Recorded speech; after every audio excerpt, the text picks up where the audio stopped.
بسم اللہ الرحمن الرحیم۔ محترم ناظرین کرام، آج کی ویڈیو بہت ہی خاص ہے اور اس کی ویڈیو میں آپ کی خدمت میں ایک ایسا عمل لے کر حاضر ہوا ہوں جس کے کرنے سے آپ کے رزق میں برکت ہوگی انشاءاللہ۔ آپ کی دولت میں وسعت اور برکتیں عطا فرمائیں گے۔ آپ کی ہر قسم کے محتاجی، تنگ دستی اللہ پاک اپنے فضل و کرم سے دور فرمائیں گے۔ یہ بہت ہی مجرب وظیفہ ہے، آزمودہ عمل ہے، بہت ہی آسان عمل ہے، لیکن اس کے فوائد اتنے زیادہ ہیں۔ اگر آپ اس کے فوائد جان لیں تو انشاءاللہ آپ اس عمل کو اپنی زندگی کا معمول بنا لیں گے۔ یہ عمل آپ نے روزانہ ہر نماز کے بعد کرنا ہے۔ اس عمل کی پابندی سے کرتے رہنا ہے۔ انشاءاللہ آپ کی دنیا کی تمام طرح کی پریشانیاں، مشکلیں، خواہ رزق کی ہوں، دولت کی ہوں، بے اولادی کی ہوں، قرض کی وجہ سے ہوں، اللہ پاک دور فرمائیں گے اور آپ کی ہر قسم کو راحت اور سکون آپ کو ملے گا۔ کسی بھی قسم کی محتاجی، تنگ دستی، کسی بھی قسم کا کوئی مسئلہ نہیں ہوگا۔ انشاءاللہ اس سے اللہ پاک آپ کو فوری طور پر نجات عطا فرمائیں گے۔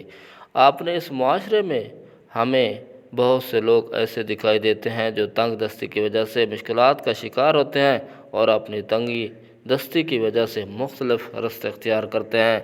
وہ کبھی کسی سے یہ تجویز مانگتے ہیں، کبھی کسی عالم کے پاس جاتے ہیں، مگر اپنے اعمال درست نہیں کر پاتے۔ ان کی اپنی غلطیاں ہی ہوتی ہیں، کوتاہیاں ہوتی ہیں، ان کا رزق کم کرنے کا باعث بن جاتی ہیں۔ وہ ان مشکلات کا شکار رہتے ہیں۔